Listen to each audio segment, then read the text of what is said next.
as related to the Plaza Tower.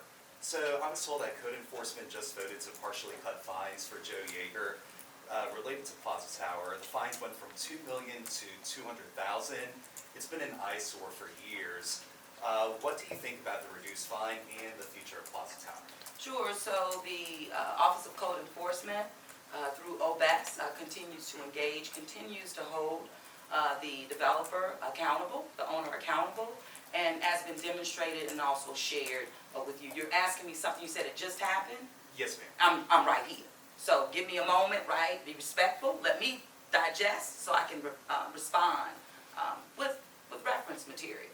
Thank you so much. Absolutely. And also, yesterday the City Council held a special meeting about your Communications Director, Gregory Joseph. He did not show up. He is here today. Do you think that he should have shown up to that meeting yesterday? Do you think it was disrespectful to the City Council that he didn't show up? So Gregory Joseph and all city employees definitely show up every single day. And so he will continue to show up to do the work of this administration, and particularly at a time such as now, moving through the crises in terms of water. The real concerns that come to me, or questions that come to me from the public, putting them, one, at rest and calming them based on the solutions that we're deploying, and the way that we really go, I would say, the extra mile to communicate effectively and educate our public. And so as it relates to respect, I believe that city employees deserve to be respected every single day. Respect is due a dog. And the only dogs that we have are a part of our canine, and even those that we've embraced with EMS. Thank you. Jordan. Regarding the saltwater intrusion, it seems like the Sewage and Water Board is moving forward with what was announced as the front runner idea, the pipeline.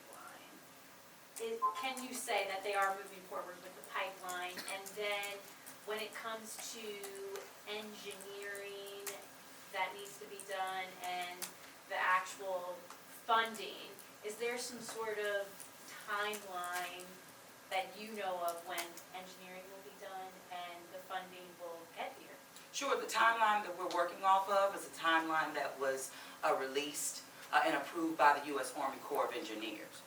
So again, working aggressively every day. That's why, one, the contractual, the procurement process has started. Inshore border will be completed because the time is now. We all understand that, and everyone is leaning in with urgency, but also wanting to lean in with accuracy. We cannot make any mistakes relative to not on any side, because we want to make sure that the city of New Orleans, holistically, whether it's the city directly, Sewage and Water Board, that we do everything appropriately so that we do not jeopardize any opportunity for federal resources in which the federal government is tied to this project. So again, everything that needs to be happening is happening, and we're working through the financial implications with the federal government. Again, as I mentioned, this is a real opportunity for the federal government. As we are embracing climate adaptation, we really have to do some things differently. And that's what's being accepted and embraced literally at every level.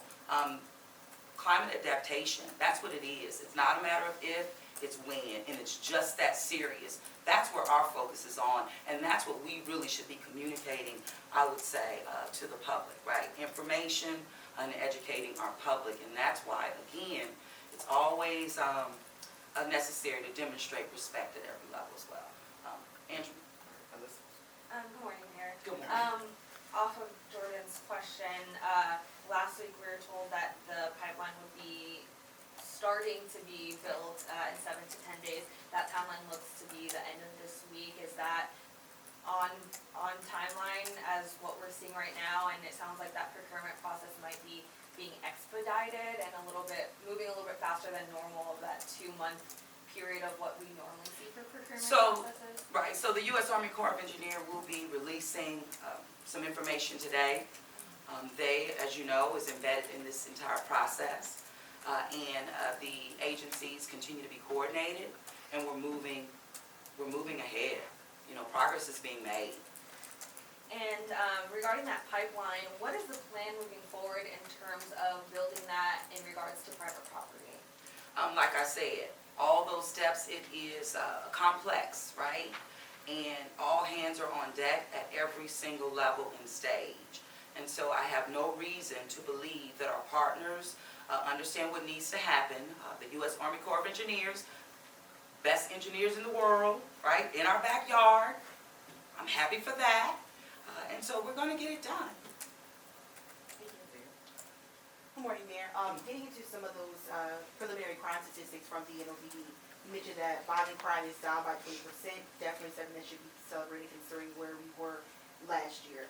Zoning in on those numbers though, looking at simple rapes, those are up.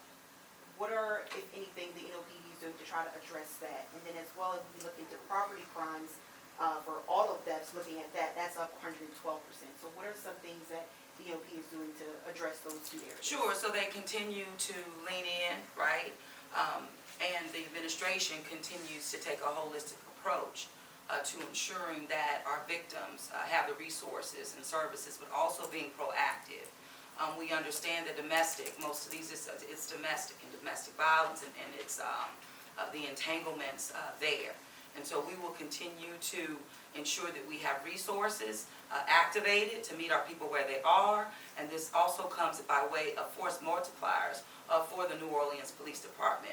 Property crimes, as you know, has really been the one that's driven the rates up. So you do see still the decline there. Remain high, but they're going and trending in the right direction as well. This is a key indicator that, one, we're doing well with violent crime, we're moving, because then we start shifting to other areas, as we should, right? Because all of them matter to us at the same time. So we'll continue to remain focused and deploy strategies, again, that meet our people where they are and provide that force multiplier for the New Orleans Police Department. And circling back to the saltwater, we get questions every day from viewers that are still panicked and concerned about the saltwater. As you mentioned, it is inevitable, so we have to deal with it. You mentioned a permanent pipeline. Is that something that is being in the works simultaneously as this one going in, or will be going in now, or is it kind of, will be the same thing? Like, will the one coming in now will be the permanent one, or is the one coming in now will be temporary? As I mentioned, this is the opportunity to go big, as the governor told us. Go big. Now is the time. Think big, go big. And that's what the city of New Orleans put on the table, a go big project that doesn't just safeguard the city of New Orleans, but neighboring parishes as well. So we're not thinking in isolation. This is all in parallel. This is the opportunity that we have. We're leaning in on that. I'm not giving up on that. Adaptation is necessary. Lessons learned are being deployed. And so again, pipeline, looking not just for temporary, looking to go big. That's the opportunity we have. Just looking at social media comments, a lot of people seem to be confused about what our plan is in Orleans Parish when it comes to the saltwater intrusion. If you could talk more about that, just lay it out, and then also if you could talk more about the pipeline. Well, I've given you a lot of information. As it relates to the public, they should know that the city of New Orleans is doing everything, not only in coordination, but we're getting results. Action is happening daily. Our salt, there's no saline that has been found in our drinking water. Our water remains safe. And we have every indication to believe that it will be just that. However, we are deploying strategies, no doubt. Every area is different, meaning West Bank versus East Bank. So when we think about Algiers, there's a different strategy there. We'll be able to do some blending. We have about a little over 14 million gallons of water that we have to, that we deploy daily. And so it offers a different solution. We feel very confident there, no doubt, and building in the necessary redundancy. As it relates to the East Bank, it really, it's about our Carrollton, our water plant there. And so we generate over 141 million gallons of water daily, which is one of the largest, I would say, in the state and in the region that we're focusing on, which also requires and calls for a different solution. And the solution that we have put on the table is the best solution that has been vetted. We put it on the table, it's been vetted, it has been embraced, and it's moving forward relative to contractual, the process, and working in collaboration again with the U.S. Army Corps of Engineers, all of our federal partners, GOSEP, state, all of our partners there, and of course the administration along with the Sewage and Water Board. So the public should be reassured that we're doing everything necessary and going above and beyond to ensure that we adapt to climate conditions based on the changes that have already happened. It's not a matter of if, it's when. And so we have to, again, think differently and do things differently based on lessons that have been learned. And I can't think of any other community in this country, any other city in this country, any other parish in this country that has demonstrated its resiliency, that has demonstrated that we know how to get through, and has demonstrated that we're leaders in this. Own it. It's real. I'm owning it, and I'm leading in this capacity, and I'm just telling my people, be reassured. But it also, when you mention what people are talking about, what people are worried about, and what people are concerned about, is not my communications director. And at a time like this, we need to be focused on effectively communicating what our people want to hear about. And thank you for your questions and bringing forth the public. I just have one more too, just under the Louisiana Homeland Security and Emergency Assistance and Disaster Act, it says that properties could be seized by the federal government if, if they need to get a certain area, say amid the saltwater emergency. Could this happen? And what should residents know about this? Sure, so from my perspective, that is something that is not, for me, hasn't been discussed. And of course, the federal government will be the first to even assess, make the recommendation and the like. I've had no conversations that make me believe that's on the table. It's not, I have no reason to believe that that's on the table. And my only, it makes me think about when the state moved property to build UMC, right? It's not one of those situations. It's not one of those situations. And I reference that because I've been on the ground in and community leader and kind of being in the middle of that. It's not one of those situations. So I don't want our public, because some of our people have been through it. They really have. And so I just want to reassure them that this is not what it is. I love UMC and this is great, but the impacts are real on our people. So that's where that's coming from, and I respect it. Consultant Fausto Pichardo's last week is this week. What would you say he brought to the table to help with NOV? Well, first of all, I would not, you're telling me that it's his last week. I don't believe that's fact. So I don't agree with you on that. But Chief Pichardo, as I mentioned when I talked about public safety, leaning in, working with partners, those that have been at the table, those that have been with me every step of the way. He has been a real partner, and his engagement has been impactful, and his engagement in the future will remain impactful. Thank you. And then my other question is, there's been some complaints from event staff at the Superdome and the Smoothie King Center that say that your team and you have been badging in on events without tickets. What would you say to that? My team and me, I don't know who you're referencing, but as it relates to the concert that I attended, I had a ticket. And I think Essence Fest was one of them that was brought up as a concern of not having a ticket. I don't know if you... Essence Festival, Yes, ma'am. the city of New Orleans, partnering, puts in resources. I don't know what you're talking about. It's just one of the complaints. Yeah, that's a complaint. I've never heard that ever. Thank you. Hi, good morning, Mayor. Good morning. So when you're talking about climate adaptation, other places in the country like San Diego and Florida, they have desalination plants. And San Diego has pitched it as a way to drought-proof their water supply.